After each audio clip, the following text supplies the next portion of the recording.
When I opened my eyes, her silhouette was already inside the room. It was 2 a.m. I first heard the soft squeak of the door opening, and then the creak of her bare feet on the wooden floor. She didn't turn on the light. She didn't say my name. She didn't bring a glass of water, nor ask if I was feeling unwell. She simply entered, like someone entering an empty room. As if I wasn't there, I remained motionless, eyelids half closed, breathing lightly, pretending to sleep. But each second burned inside me. I saw her head directly to my bookshelf. She didn't touch the books, at least not like someone looking to read. Her hand slid over the spines, searching for something hidden, something she had already seen, something she wasn't supposed to know about. I wasn't surprised. I had noticed her gaze weeks before. Her way of moving around the house, her questions disguised as interest, her sudden desire to help me organize my things. But this time, she crossed a line. The box was there, exactly where I knew she would look for it, inside a fake book that I had made myself. Hardcover, made-up title, letters from silence. I always liked irony. She removed it slowly, perhaps expecting to find money, perhaps papers, jewelry, something tangible. She wasn't prepared for what she saw. When she opened the box, she froze. It wasn't the kind of surprise you can disguise. There was no joy, no relief, just tension, as if something inside her had broken. Her hands trembled as she read the document's heading. A will, legal, registered, with a recent date, and above all, with a handwritten letter from her father, my late husband, the one she believed she had forgotten, but whom I never stopped hearing in my memory. I didn't say a word. She closed the box abruptly. She looked at me. She thought I was sleeping. She left as she had entered, barefoot, silent, but no longer with the same confidence. I waited a few minutes before moving. Not out of fear, but out of sadness, because confirming that your own daughter is capable of that hurts, even when you already know it. The early morning continued in silence, but in my chest, something had changed. Not because of what she did, but because of what I was about to do. It wasn't the first time I had been betrayed, but it would be the last time I remained silent. The next day, the sun was barely filtering through the kitchen window when I sat down to drink my chamomile tea, my hands, as always, carefully wrapped around the cup. The aroma took me straight back to my childhood, to my mother singing softly while stirring the sugar. Rebecca came down late, hair half pulled back, face washed, no makeup. She looked at me with a tense smile. "Did you sleep well, Mom?" I observed her for a second. She had the same expression as when she was a child, and broke something, trying to prevent me from noticing. "I slept like a rock," I replied, bringing the cup to my lips.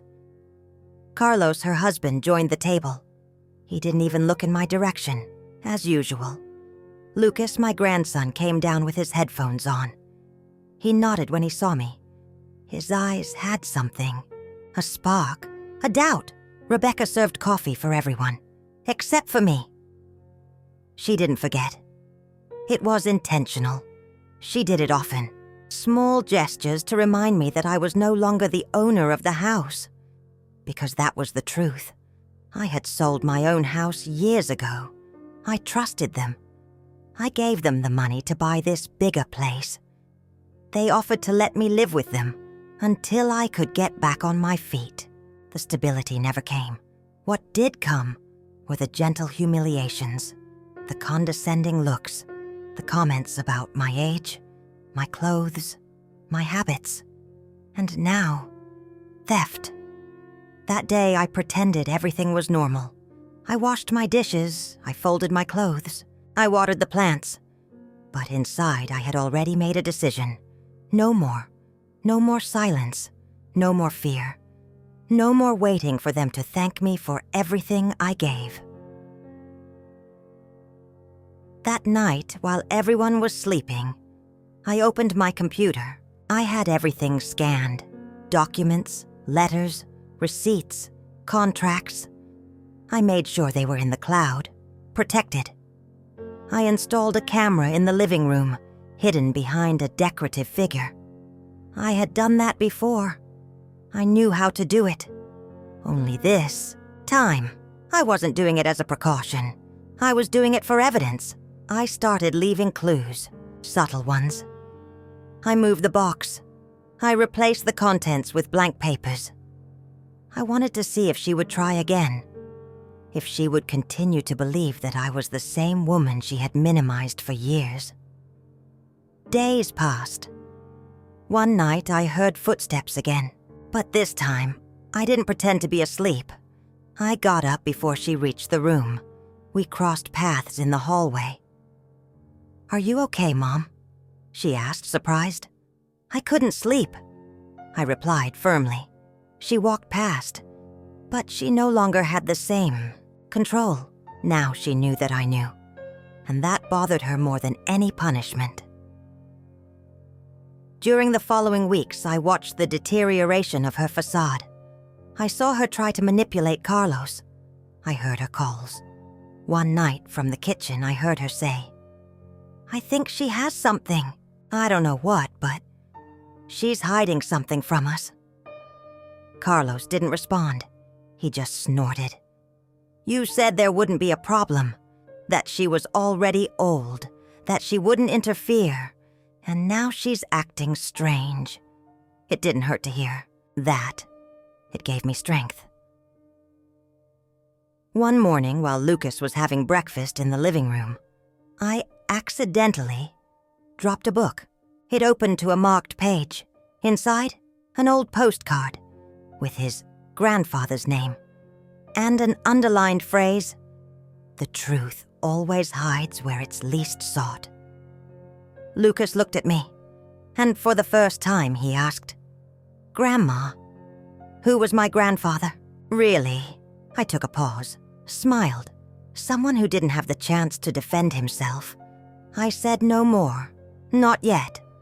But that seed, it was already planted, and when it bloomed, it was going to change everything. The following days unfolded in a tense calm, like those cloudy afternoons that anticipate a storm, even though it hasn't rained yet.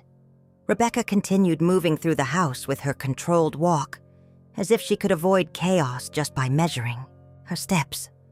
But I saw beyond that.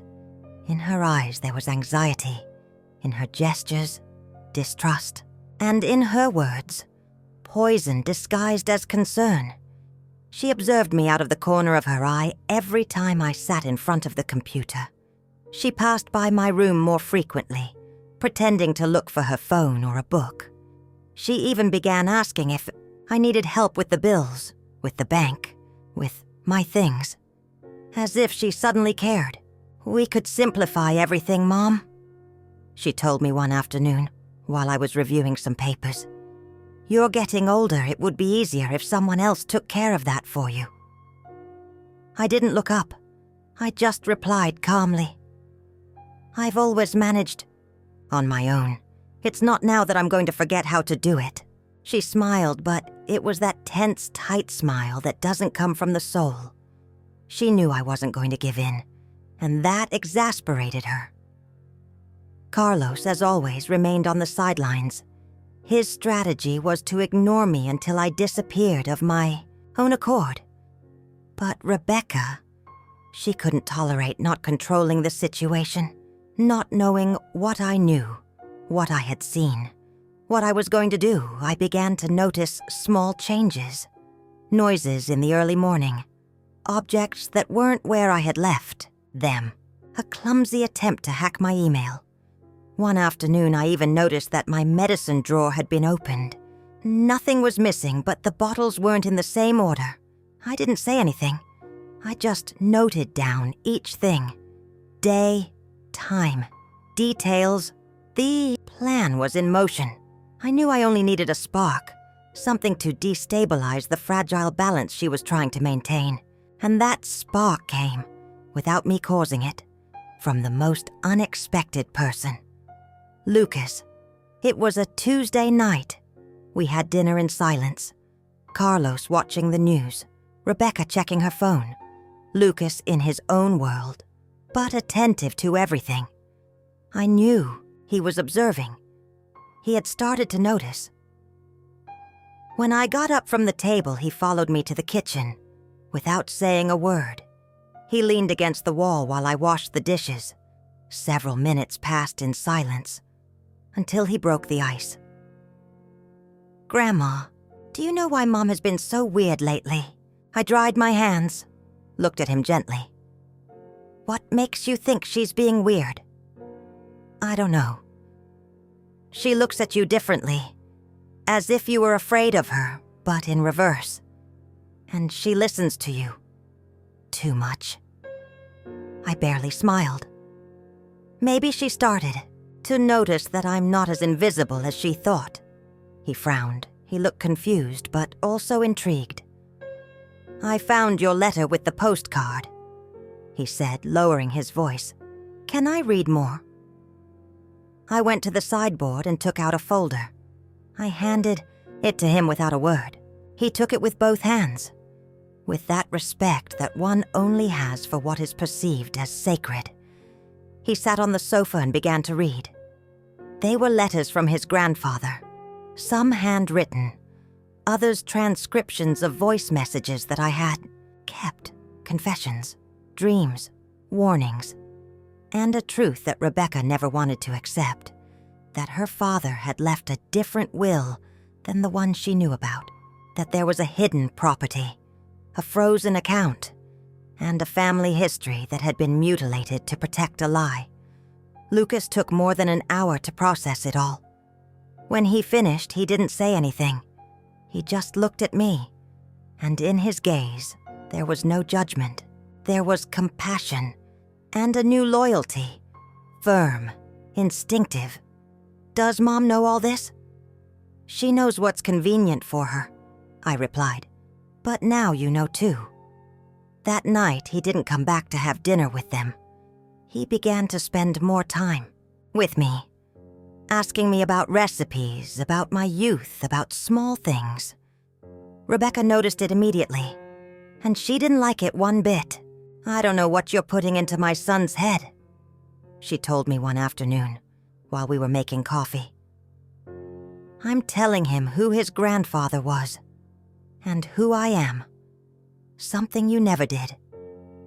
She dropped the cup. The impact sounded like an explosion. In the kitchen. She didn't pick it up. She just looked at me with contained fury. "You have no right." "I have all the rights. I'm his grandmother. And you can't control what he feels for me." The following days were even more tense. Rebecca began to avoid me, but her absences weren't real, just strategic. I knew she was plotting something. One morning, I received a strange email, a notification from the bank informing me that someone had tried to access my account from another device. They asked me to confirm the activity. I ignored it. I changed all my passwords and activated two-factor authentication. Rebecca had crossed a legal line, and I already had proof. I sent everything to a trusted lawyer, a friend I had met years ago in a community course. I told her everything. I sent her copies, videos, audios, dates. She asked me to stay calm. She told me I was strong, and that we were going to do it right. The house wasn't mine, but the money with which it was bought was, and that had legal weight, more than Rebecca imagined. That same week, sealed envelopes began to arrive, addressed to me. Documents, summons, notarized, letters. Rebecca intercepted them, but I had already made arrangements. Everything was digitally duplicated and also arrived by email. She couldn't prevent it. One day, finally, Carlos confronted me. "What are you doing, Graciela?" he said, entering my room without knocking. "Do you want the family to fall apart?" I turned from the window where I was watering my lavender plant. "I'm not the one who's breaking it apart. I'm just showing the cracks." "And where do you think you're going to get with this?" To the truth, Carlos had no arguments, because deep down, he knew. He always knew. He just preferred to stay silent to avoid inconveniencing his wife. But now silence was not an option. Lucas heard the argument from the hallway. He approached, stood by my side. He looked at him firmly. "Dad, you should listen to her. There are things you need to know." Carlos looked at him with surprise. He didn't recognize him. He was no longer the passive, quiet son. He was a young man with judgment, with questions, with courage. Rebecca appeared minutes later. She pretended to be surprised. The usual theater. "What's going on here?" Lucas looked at her directly. Now without fear. "You would know. The atmosphere in the house changed forever from that day on. There was no longer any pretense possible. The truth was beginning to filter through every crack. And Rebecca, she was becoming isolated. But the most important thing had not yet happened. The final blow was still to come. The revelation that would shake her entire world built on lies. And I already had it prepared. I got up early that morning, although I had barely been able to sleep. My body felt heavy, as if the years suddenly weighed on me. But it wasn't age. It was something deeper. It was the awareness that something had broken forever between my daughter and me. Something that couldn't be mended with false hugs or belated tears.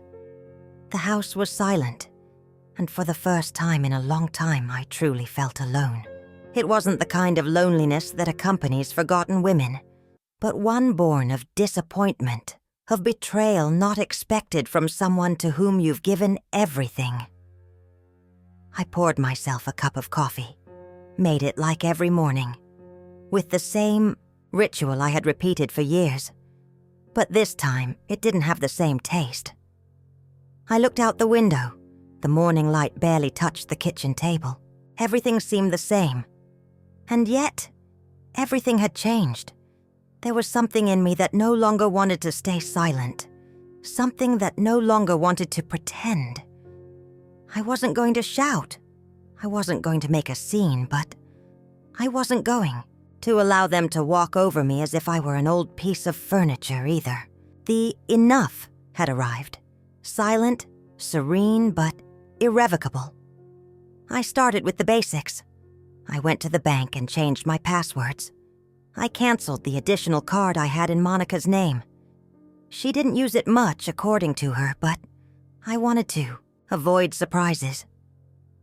Then I checked my papers. I noticed a copy of my will was missing, the one I kept in the drawer where she had rummaged.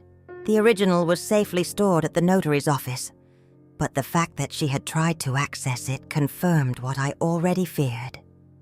That night, I discreetly installed a small camera in my bedroom. No one noticed these things. Not if you hid it.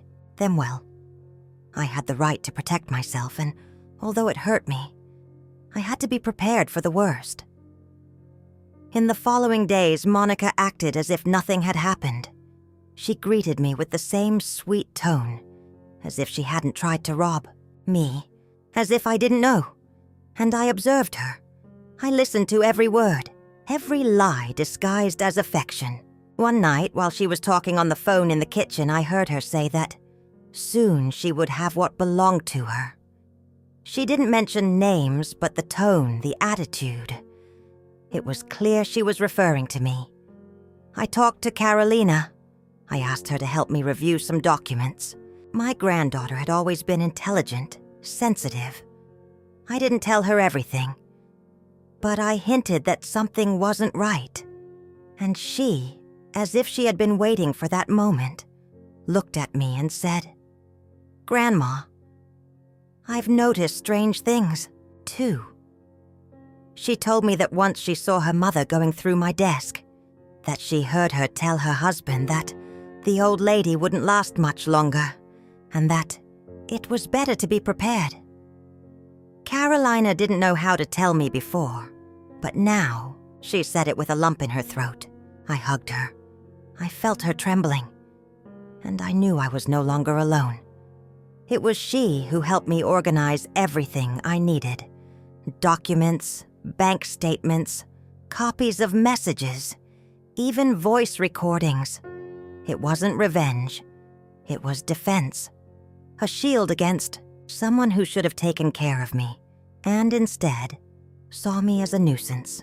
One Saturday afternoon, I received an unexpected visit.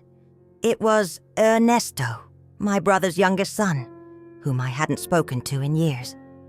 He told me that Monica had contacted him to ask about a country house that had belonged to my parents. She wanted to know if there was a way I could transfer my rights to her. He showed me the messages, and there, Bruno. My blood ran cold. That property was still in litigation, but I was the only legitimate heir. Monica, without telling me anything, was already making plans as if it were hers, as if I no longer existed, as if she were counting down my days. That night, I looked at the camera recordings, and I saw something that broke me inside. Monica entering my room again, going through my drawers, reading my papers. She took an old photograph of mine, from my wedding to her father. She looked at it for a few seconds, and threw it on the floor. It wasn't just distrust anymore. It was contempt. I didn't cry. I didn't scream. I sat on the bed and took a deep breath. I knew I couldn't continue like this. The time to act had come. The next day, I contacted my lawyer. I asked him to update my will.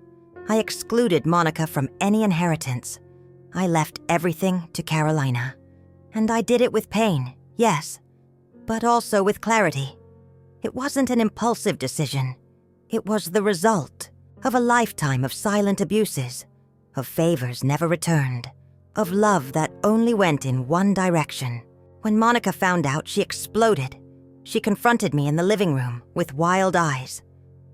"What is this, Mom? Why are you doing this? Are you letting yourself be manipulated by that girl?" I looked at her with a calmness she didn't recognize. "I'm not letting myself be manipulated. I'm opening my eyes, and I don't like what I see." She tried to defend herself. She said she took care of me, that she did everything out of love. But I no longer believed her. I just couldn't. I took out a copy of the will. I showed it to her. She read it, turned pale. "This isn't fair," she said with a trembling voice. "What wasn't fair was waking up with your hands in my drawer." The silence that followed was heavy, uncomfortable, definitive. She left the house the next day. She didn't say goodbye. And although it hurt to see her leave, I felt a weight lifted from my shoulders. I stayed with Carolina. We cooked together that night. We laughed. We talked about when she was a child and we played in the garden. She brought me a cup of tea, the same blue cup her mother always used, and that now returned to my hands, not as a symbol of betrayal, but of hope. And then, for the first time in a long time, I felt alive. The first weeks after Monica's departure were a whirlwind of emotions. Sometimes I found myself walking through the house with a cup in my hand, stopped in the middle of the hallway, not knowing if I was going to the kitchen or the living room. The silence had a different echo. It wasn't the silence of peace, not yet. It was a silence with scars, a silence that spoke of everything that had been broken. But it was also a necessary silence. Carolina filled some voids with her soft laughter, with her attentive gaze. She never asked me directly about her mother, but I knew she wanted to. She observed me in silence, as if measuring my strength, as if she sensed that I wasn't ready to open certain doors yet. And I appreciated it. Sometimes, love is demonstrated. Through patience, over time I began to notice small signs of change in myself. Not only had I regained control of my house, but also of my body. I slept better. I breathed differently. Even my reflection in the mirror seemed more firm. No longer that faded woman, with short steps and a lowered gaze. There was something new in my way of walking. It wasn't pride, it was dignity. However, the apparent calm didn't last long. One Tuesday morning, Carolina ran down the stairs with her phone in hand. "Grandma, you have to see this," she said, showing me the screen with an expression of disbelief. It was a social media post, an anonymous account, but with photos clearly leaked by someone close. Old pictures of me, some from when I was young, others more recent. Next to them, a text full of insinuations. That I had dementia, that I was being manipulated by an ambitious granddaughter, that I had disinherited my daughter without reason. It was Monica. I didn't need proof. I knew her style. The poison always disguised as concern. Carolina was furious. "This is defamation, Grandma. We have to do something." But I didn't get upset. I sat down calmly, took a sip of coffee, and responded with the same coldness that I had cultivated during years of imposed silences. "She thinks she's going to make me tremble, but she doesn't know what it's like to live in fear every day, and still remain standing." That afternoon, I called the lawyer. I told him about the post. He said we could take legal action, but I asked him to wait. I didn't want war. I wanted justice. And justice sometimes needs time. Instead, I decided to do something more subtle. I went to the hospital where a childhood friend of mine worked, now head of nursing. I asked for a complete medical evaluation, physical and psychological. They did tests, interviews, everything documented. The result was clear. Intact mental health, total lucidity, no signs of deterioration. I kept those papers like someone silently sharpening a knife. Days later, a neighbor visited me. She told me that Monica had been lurking around the neighborhood, asking about me, about my routines, saying she was worried. She had also spoken with the old caretaker who came once a week to help me clean. She was trying to collect rumors, build a narrative where I appeared as a confused old woman, manipulated by her granddaughter. She was building her theater, but I had my cameras, my recordings, my documents, and one more thing. The truth, one night, Carolina found me writing in an old notebook. I sat with her and told her everything, without embellishment, from the beginning. My sacrifices, my fears, how I saw her mother transform over the years, how her ambition grew to the point of seeing nothing but what she could obtain. I showed her the recordings, the screenshots, the messages, the hidden camera. She didn't cry.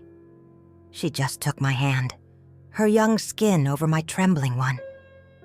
"I promise you won't be left alone, Grandma," she whispered. "I do see everything, and I won't let anyone erase you." That was the moment I knew the chain had been broken. That, through her, the story could change. That the cycle of wounded mothers and blind daughters could end.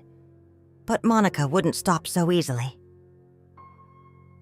The following week, I received a visit from Javier, my nephew. He came with a nervous expression, like someone who knows they're about to step on a minefield. "Aunt, I don't want to interfere, but Monica came to see me. She asked me to talk to you. She says you're confused, that Carolina is keeping you away from everyone. And what do you think, Javier?" I asked him, looking at him directly. He lowered his gaze. He took an envelope from his jacket. He left it on the table. I'm not getting involved. But this, you should see this. When he left, I opened the envelope. Inside was a copy of a property transfer contract. Monica had tried to forge my signature on a document that gave her rights to the country house. Fortunately, the notary refused to process it. But the attempt was there. That was the breaking point. It was no longer just emotional manipulation. It was fraud. I called my lawyer. This time, we did proceed legally. We filed a formal complaint. We attached all the evidence. The news leaked quickly among family circles. Some called me to ask if it was true. Others to congratulate me on my courage. And as always, a few preferred silence. The same silence that accompanies those who don't want to take sides, but who, deep down, have already chosen a side. One morning, while watering the plants in the garden, Carolina approached with a smile.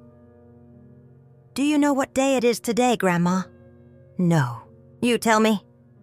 "The day the judicial bulletin is published." And so it was. The document appeared.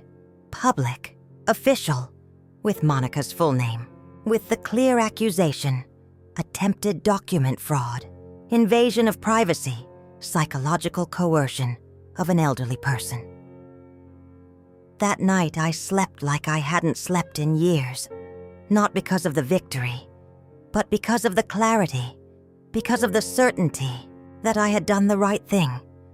Without shouting, without revenge, just with truth. The house was calmer. The plants seemed greener, the air lighter. And I was no longer the woman who feared opening a drawer.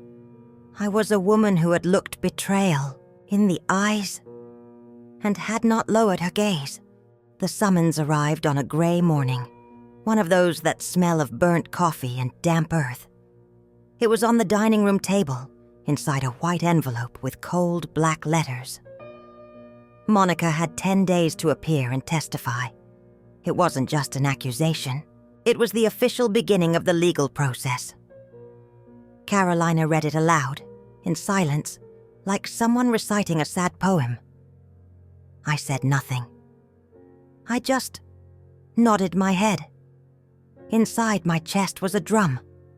Not of fear, of contained strength. There were no calls from Monica.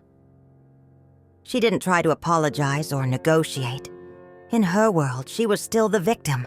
She probably thought that everything was a mistake, that with a good lawyer and some fake tears, she would manage to come out clean, as always. But not this time. Days passed and her face began to disappear from social media. The photos where she smiled in expensive dresses were deleted. The stories of trips and luxurious dinners no longer appeared. Some mutual friends began to share phrases about masks that fall and the truth that always comes to light. I didn't say anything.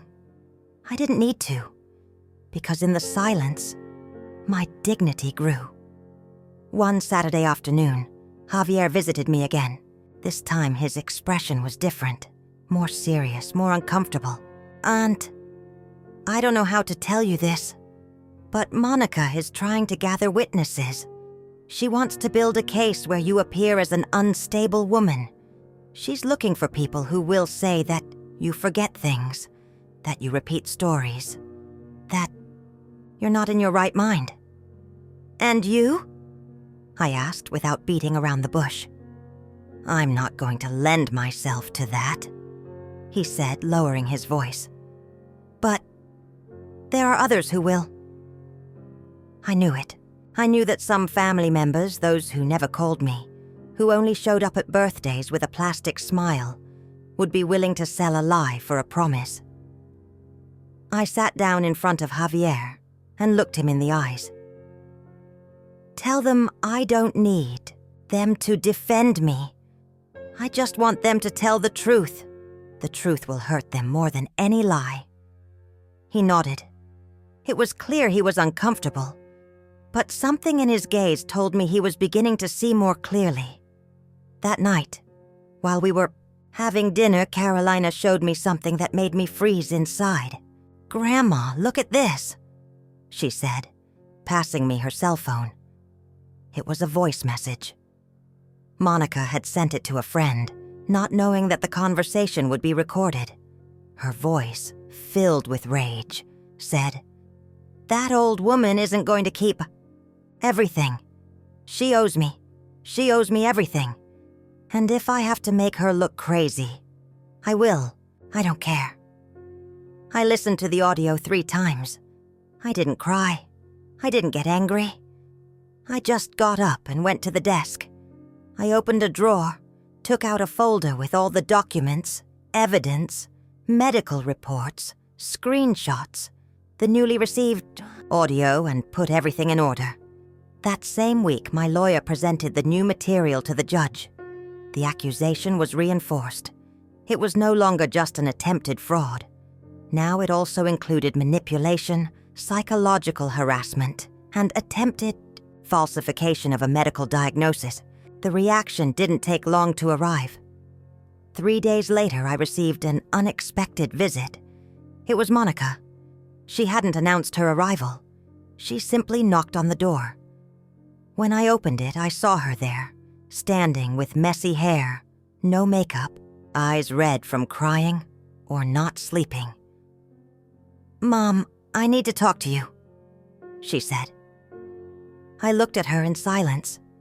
Inside, my body was trembling, but I remained firm. "Carolina, stay in your room," I said with a clear voice, without taking my eyes off my daughter. I let her in. She sat on the couch as if the house no longer belonged to her, as if for the first time she felt she had to ask permission to occupy a space. "Mom, I know you're angry, but this is going too far." "Too far for whom, Monica?" She fell silent. "Everything you're doing it out of revenge, because you're hurt. But you have no right to ruin my life like this. I'm your daughter." "My daughter?" I repeated, feeling an old wound reopen. The same daughter who tried to rob me while I slept? The one who wanted others to say I was crazy? That's my daughter?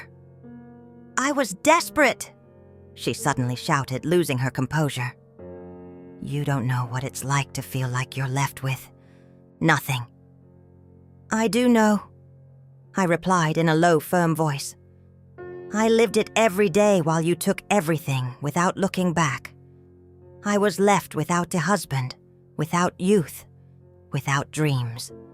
And even so, I never hurt you." Her eyes filled with tears, but not clean tears. They were tears of defeat. "Mom, I need help. I'm losing everything. I lost everything too, Monica. But I rebuilt myself. And now, I'm not going to allow what little I have left to be taken from me." She stood up, took a step toward me. I didn't move. "Are you really going to continue with this? Until you destroy me?" "I'm not looking to destroy you," I said. "I just want you to acknowledge what you did. To apologize, not with words, but with actions. And for the first time, understand that consequences exist." Monica didn't respond. She stood still, trembling. Then, without saying more, she left the house. She didn't close the door. She didn't look back. Carolina came down from her room minutes later. "Everything okay?" "Everything is beginning to be okay," I said, taking a deep breath. That night I couldn't sleep. Not from anguish, but from the amount of emotions that were spinning inside me. I went over the scene again and again. Her words, my responses, her broken gaze. And I understood something profound. It wasn't just about justice. It was about healing. And sometimes, to heal, it's necessary to set boundaries. Days later, I received a letter. It was from the court. Monica had been formally summoned for a preliminary hearing. The investigation was advancing. Everything indicated there would be a trial. But the most surprising thing was what happened a week later. While reviewing some boxes in the attic, looking for some old papers, I found a folder that I had completely forgotten about. It was my husband's. Inside were documents, deeds, and a handwritten letter. It was addressed to me. The letter revealed that, before dying, he had left clear instructions about the distribution of some assets, including properties that I was unaware of. The letter said, "If Monica ever tries to take anything from you by force, use this. Don't. Trust her ambition. Protect what you built." I sat on the attic floor, with the letter in my hands. The wind came in through an open window and gently moved the curtains. I felt as if he, from somewhere, was telling me, "You are not alone." I kept the letter. It was my last card up my sleeve, and now I knew that the end was closer. I don't remember ever having felt such a powerful mixture of calm and determination as I felt after reading that letter from my husband. It was as if his voice still inhabited the house, as if his warnings had traveled through time to protect Carolina and me at the darkest moment. I put everything in a black folder that I hid in a drawer with a false bottom, far from the reach of curious eyes. I knew that those words, along with the documents, would be decisive, but it wasn't yet time to use them. The following days were a whirlwind. Monica had disappeared from public life. Her face no longer appeared at social events. Some people began to share stories of family betrayal without naming names. But we all knew who they were talking about. The bubble in which she had lived for years had finally burst, and the echo of that explosion was beginning to reach her. I didn't celebrate her downfall. It was never about that. For me, the most important thing was that justice be done, that the harm she tried to cause wouldn't go unpunished, that, for once, she would face the consequences of her actions. One afternoon, my lawyer called me with news that made me clench my fists. "Isabel," he said in a serious tone, "the prosecutor has formally accepted the complaint. The initial hearing will be in 3 weeks, but there's something else." "What?" "Monica has hired a new lawyer. Very aggressive. They're going to try to nullify part of the evidence, saying it was obtained without consent." "Including the audio that Carolina recorded?" "Yes. And they're also trying to discredit the psychological report. Will they succeed?" "Not if we stand firm. But I warn you, this is going to get messier." I already knew it. In her world, losing wasn't an option. And if that meant dragging us all through the mud, she would do it without hesitation. The following. Days felt heavy. The nights were long, filled with thoughts spinning like blades. Carolina tried to be strong, but I noticed fear in her eyes. Sometimes she woke up startled. Other times, she ate without hunger. "Grandma," she told me one night, "what if she wins? What if she manages to convince the judge? Then I'll know we did the right thing, because we never fought with lies." I hugged her tightly. That girl, who was now a woman, had grown up too quickly because of her mother's selfishness. One morning, while having coffee in the kitchen, someone knocked at the door. It was Javier. "I need to talk to you," he said seriously. He came in, sat down, and showed me his phone. He had received a voice message from Monica. "Javier, I need you to declare that Mom always had erratic behaviors, that sometimes she forgot things, that she shouted without reason. You know how she was when Dad left. You don't have to lie that much, just exaggerate a little. You would be doing me a big favor." I looked up. Javier seemed distraught. "I'm not going to do it, Aunt. That's why I came. I want to put this in writing. If you need me as a witness, I'm willing." "Thank you, son," I know this isn't easy for you. She's not the same anymore. She's sinking, and she wants to drag everyone down with her. But I won't let her destroy you. That same day, Javier signed a voluntary declaration before my lawyer. His testimony not only contradicted Monica, but also provided key information about her behavior during the last few years. Her strategy was beginning to fracture.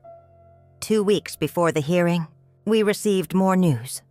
The bank had frozen part of the assets in Monica's name, while the accusations of fraud and patrimonial manipulation were being clarified. Her cards were blocked. Her name appeared on a watch list. It was then that an unexpected letter arrived, handwritten, with smudged ink. It was from Monica. "Mom, I can't take it anymore. Everyone has turned their back on me. Carolina doesn't answer me. Javier betrayed me. I've been humiliated in all the circles where I was once respected. And all because of you, for not having known how to keep quiet. I hated you for years. I blamed you for everything that went wrong for me. But now, I have no one else to blame. I can only face this, or disappear."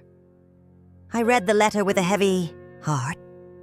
She hadn't asked for forgiveness. She hadn't confessed. She was just tired, empty. But for the first time, her tone wasn't arrogant. It was human. I didn't respond. Not yet.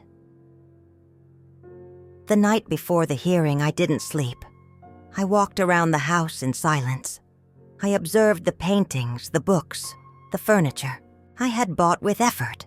Every corner spoke to me and reminded me that this house had witnessed everything. Love, abandonment, reconstruction. It was my temple, my story. Carolina got up early and prepared me a tea. She hugged me without saying anything. When it was time to leave for the court, I took the black folder with me, the one with my husband's documents and the letter he had written years before. It was the final piece of the puzzle.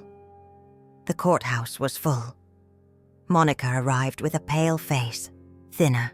Her gaze didn't meet mine.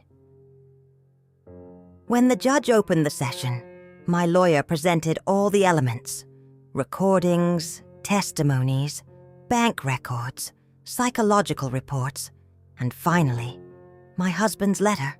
The room fell silent as it was read. Monica tried to interrupt, but was silenced. Her lawyer protested, but the judge accepted everything as part of the context. This letter proves that Mrs. Isabel was the victim of a systematic intention of dispossession by her daughter. My lawyer said, "It's not revenge, it's defense." Monica's face crumbled. The hearing lasted more than 3 hours. In the end, the judge determined that there were sufficient elements to open a formal criminal process. Monica was left with precautionary measures, and a new date was set for the trial. Upon leaving the courthouse, Monica looked at me for the first time in months. She didn't say anything. She just had eyes full of something I couldn't decipher. It wasn't hate, nor remorse. It was a dry emptiness, like someone who no longer has the strength even to hate. I didn't feel relief.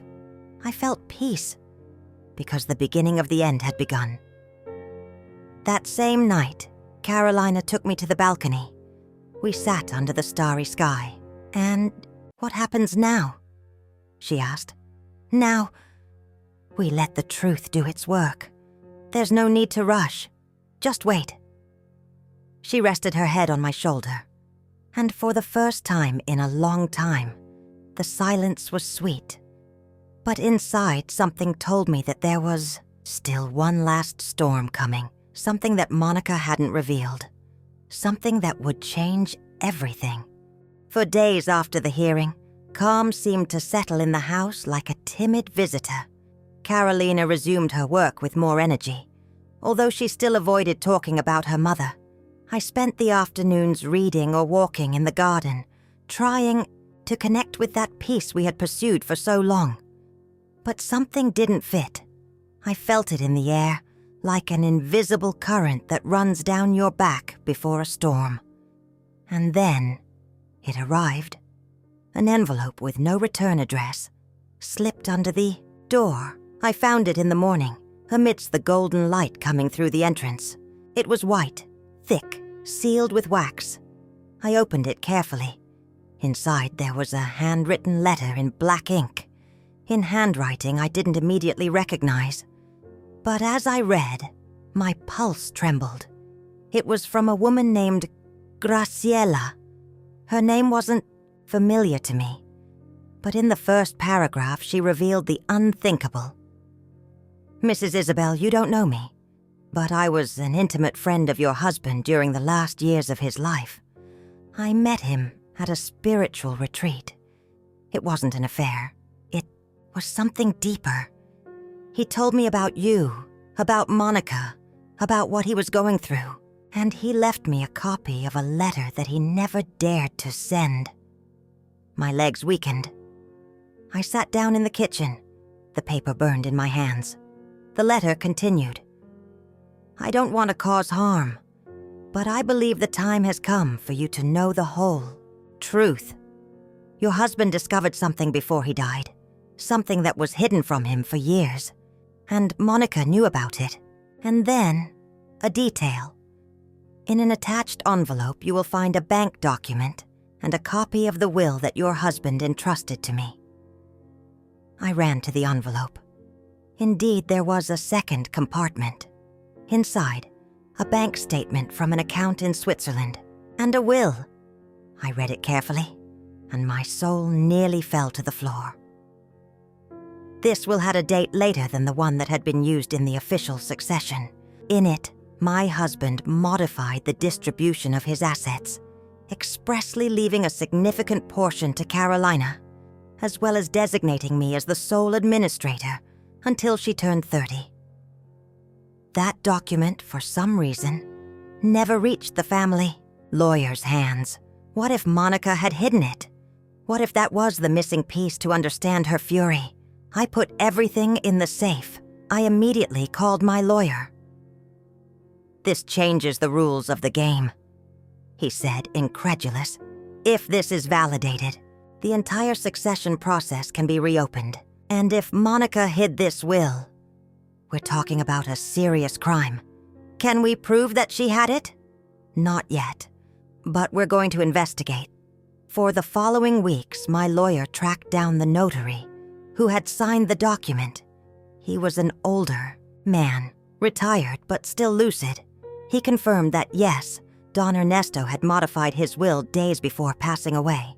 "I remember he was nervous," he said. "He asked for discretion. He said he didn't trust his eldest daughter. Then the unexpected happened." One afternoon, Carolina came home with a pale expression. At the university, someone had told her that an anonymous blog was publishing supposed family secrets. The page contained vague accusations that Carolina had manipulated her grandmother, that I had used her as a pawn to get revenge, that the family fortune was tainted. It was clear. Monica was counterattacking, but she was doing it from the shadows. I confronted her. I called her number. She finally answered. "What do you want?" she said dryly. "I know everything now, Monica. The will, the Swiss account, the letter your father wrote." Silence. "Why did you hide it?"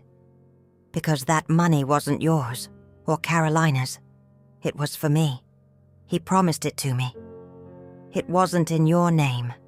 It was in hers." "How could you?" "What do you know? You drove him away. You made him choose between you and me. You were always the perfect victim, weren't you? The good mother, the suffering wife. I was just a shadow, a nuisance. You were his daughter, and he never loved me like Carolina." The call cut off. I sat in silence for hours. Monica hadn't just stolen money. She had stolen a part of the story. She had buried her father's last, wished just to protect her own narrative. The next hearing was approaching. The judge already had the notary's report and the new documentation. Our case was strengthening, but I was no longer thinking about legal victories. I just wanted it to end. The day of the trial, Monica appeared accompanied by her new lawyer. She looked different, disheveled, with dark circles under her eyes, lost. When they called her to the stand, her voice trembled. "Do you recognize this document?" asked the judge, showing the will. She lowered her gaze. "Yes." "Did you have access to it after your father's death?" Pause.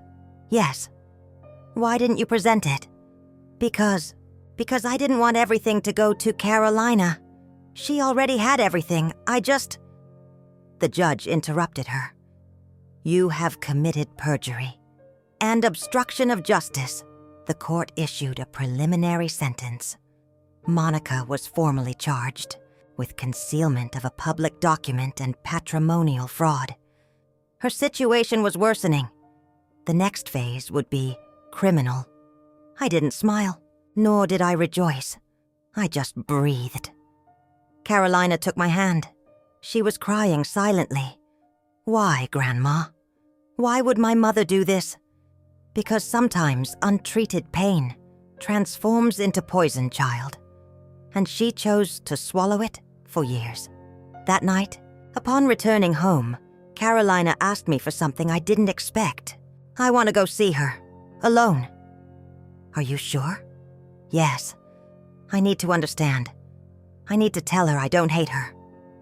The next day, Carolina visited Monica in her apartment, guarded by court order. They were there for more than an hour. When she returned, her face was different, serious, but not broken. "Well?" I asked. She asked for forgiveness, but she also blamed me for absurd things. She said Dad ignored her because of me, that you made me your favorite, that I am his copy. "Did it affect you?" "No, because I now understand that she can't love without conditions, and that's not my fault." I hugged her. She was a complete woman, my granddaughter. Strong, lucid, free. Days later, I received one more letter from Graciela, my husband's friend. It only said he wanted to protect them, but he also needed them close. "Don't forgive yourselves for not having seen everything. Sometimes the greatest love is the one that stays silent." I kept it with Ernesto's photo. I closed my eyes. The wind was coming through the window. Outside, life went on. But inside the house, something had been liberated. One more step remained, the final trial, and a decision that still hurt, to let her pay a loan, or to extend a final hand, because despite everything, Monica was still my daughter. The days following the hearing moved between a tense calm and an unsettling wait. The clock seemed to stretch each minute with the precision of an executioner. But I knew that truth, no matter how slow, always found its way. Carolina continued to support me, and together we had rebuilt that fortress we thought was lost, although Monica's shadow still lingered in the air, like a storm that had not yet broken. The final trial was near. The definitive sentence that would mark Monica's fate, and with it, mine, was expected. But in the midst of this legal tempest, I felt that something inside me also needed to be resolved. It wasn't just the justice I sought, but peace. The truth had come to light, yes, but at what cost? And what remained to heal? One morning, upon waking, I found a package on the dining room table. It had no return address. I opened it carefully and inside found a small box wrapped in brown paper. When I unwrapped it, there appeared an old wristwatch, the kind you hardly see anymore, with a worn leather strap and an inscription on the cover. "For Isabel, with all my love." The note that accompanied it was written in my husband's measured handwriting, and it said, "When you read this, I'll probably no longer be here to explain it to you in person. This watch is more than an object. It's a symbol of the years we lived together, of the sacrifices we made, and of the strength you always carried inside. Don't let the darkness of others extinguish your light. I was always proud of you, Ernesto." Tears rolled silently down my face as I caressed that watch that had been hidden for years, like many other feelings and memories that we had kept in silence. I felt that my husband was speaking directly to me, asking me to move forward, not to let injustice break my spirit. That same afternoon, Carolina and I met with our lawyer to prepare for the final phase of the trial. The tension was palpable in the air, but our strategy was firm. We had evidence, testimonies, and the truth on our side. However, the real battle wasn't legal, but emotional. The day of the trial arrived. The room was full of familiar faces, and the silence was as dense as a heavy cloud. Monica entered accompanied by her new defense attorney, but her gaze no longer had the arrogance of before, but a mixture of weariness and resignation. When the judge began to read the sentence, each word fell like a hammer. "Monica Ruiz, you have been found guilty of concealment of public documents and patrimonial fraud. This court determines that the corresponding legal measures will proceed to ensure the restitution of the patrimony to Carolina and Isabel." I heard those words and felt not triumph, but relief. Justice wasn't a punishment, but a necessary act to restore the dignity of those who were wronged. After the trial, I sat in the garden at home with Carolina. The sun was slowly setting, painting the sky in shades of orange and pink. We talked about what had happened, about what was coming, and above all, about what we wanted to build together.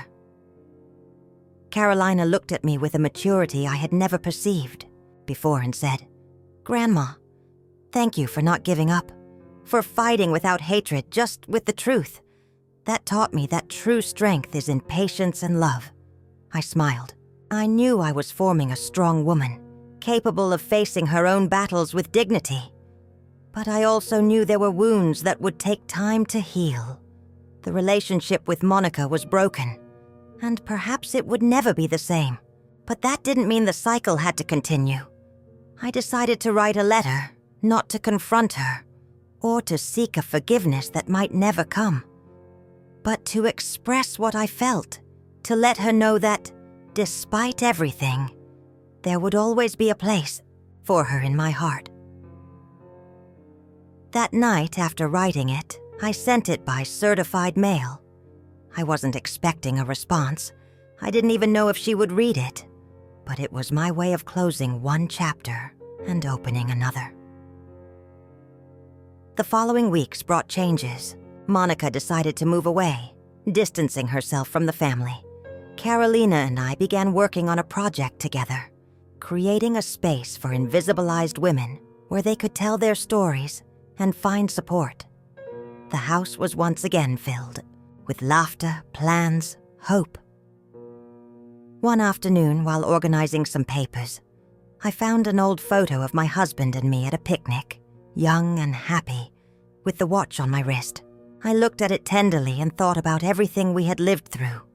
Life is not always fair, but it always offers the opportunity to be reborn.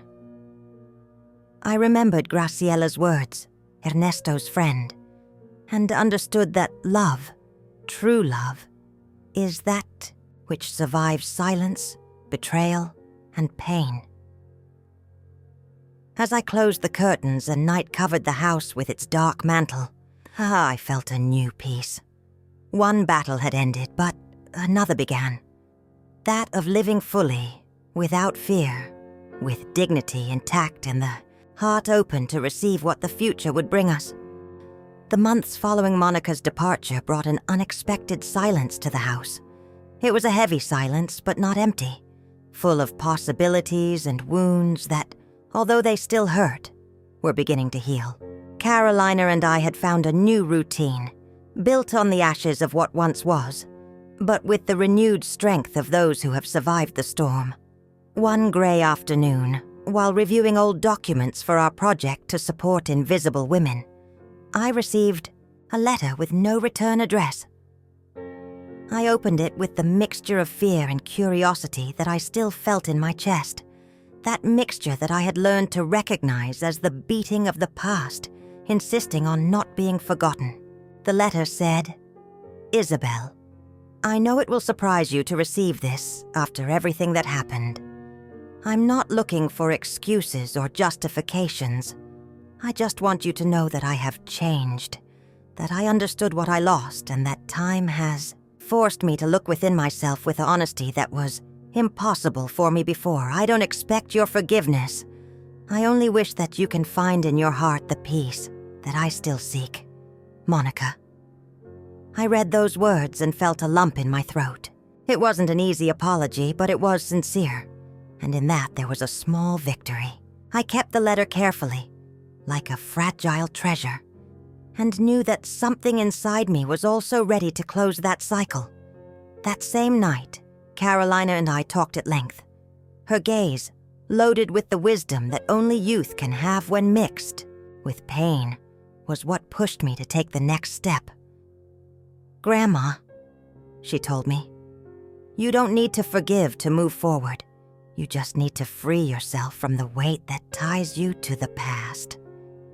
Her words resonated in me like an echo of hope. I understood that true reconstruction wasn't erasing the damage, but learning to live with it, allowing it not to define who we were. Weeks passed, and with each day that dawned, I felt my soul regaining its lost shine. The house, which had previously witnessed so many silent tears, became a refuge of life and projects. Carolina and I inaugurated a small community center where women like us could gather, share their stories, and find support to rebuild their lives. That place filled with laughter, tears, and promises of a different future.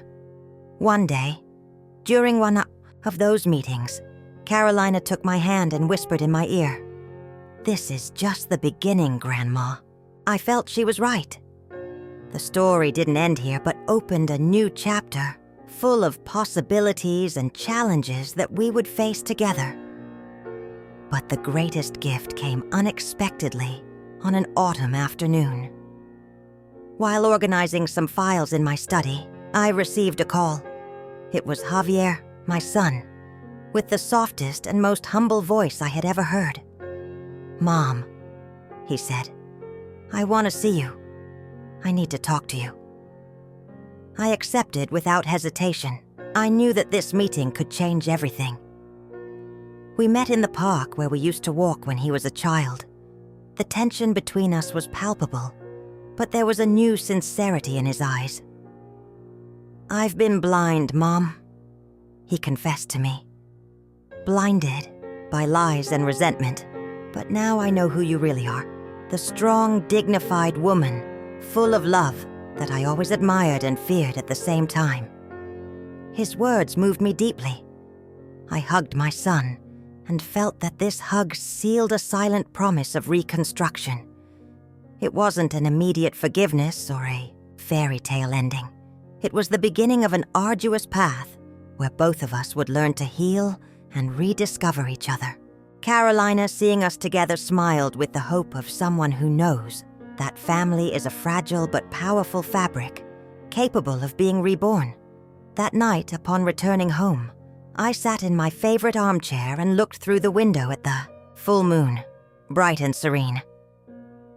I thought about everything lived, the pain, the betrayal, the struggle, but also the justice, the truth, and the love that never ceased to inhabit me.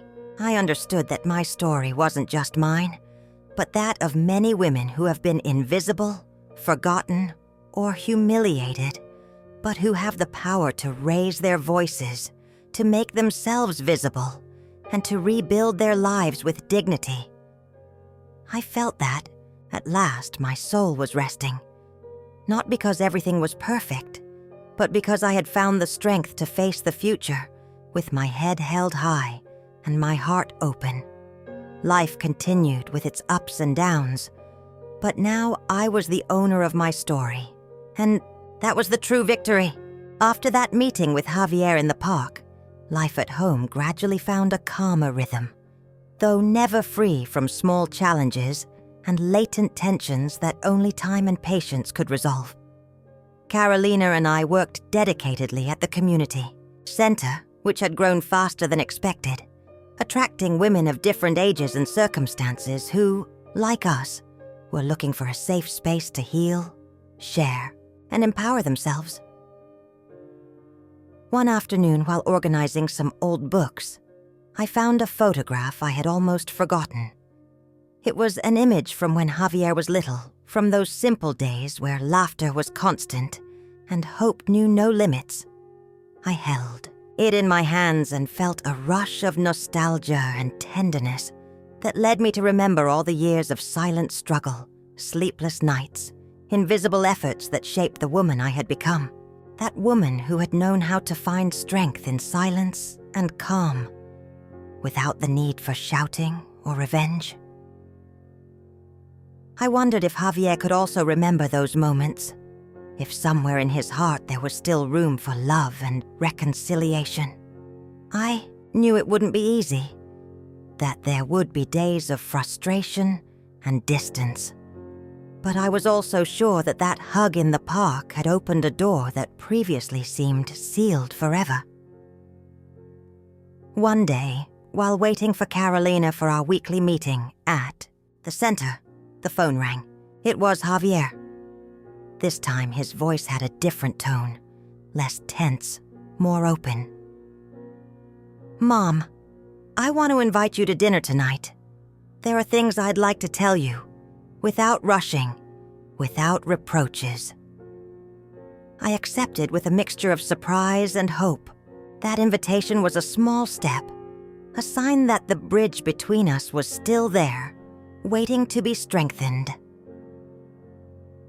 The dinner was simple, in a quiet restaurant that we both had known for years. The first words were awkward, full of uncomfortable silences. But as time passed, the conversation started flowing, as if the wounds began to heal with each confession and each gesture of honesty. Javier spoke of his mistakes, of how the influence of the wrong people had clouded his judgment and his heart, and how now he was willing to build a different relationship based on truth and respect. I told him about my fears, the sleepless nights, the loneliness I felt when I thought I had lost everything, but also about the hope that never died, thanks to Carolina, to the women I met at the center, and to that inner strength that taught me not to give up. When we said goodbye, I felt that something had truly changed. It wasn't the perfect ending, nor a magical reconciliation, but the genuine beginning of a path of mutual reconstruction. Months passed, and little by little, Javier became more involved in the community center. Sometimes he came to help, to listen, to share. Carolina watched everything with bright eyes, proud to witness that silent transformation. At a special meeting we organized to commemorate the first anniversary of the center, Javier took the floor, in front of all the women gathered. "I want to thank my mother," he said with a firm voice, "for teaching me that true love isn't perfect, but it is brave.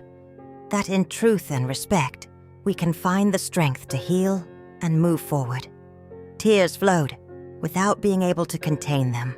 In that instant, I felt that all the years of pain had been worth it, because truth had found its place, and love, although wounded, was still alive. That night, returning home with Carolina, we sat together on the terrace under the starry sky. She rested her head on my shoulder and whispered, "Grandma, thank you for not giving up." I smiled at her with my soul full of peace. Life was never easy nor fair, but I had learned that true dignity isn't in avoiding falls, but in getting up again and again, with your head held high and your heart open. And so, between shadows and lights, between wounds and hopes, I continued building my story, with the certainty that although the past marked my path, it would not define my destiny. Because being visible, being strong, and being loved is the greatest victory anyone can achieve.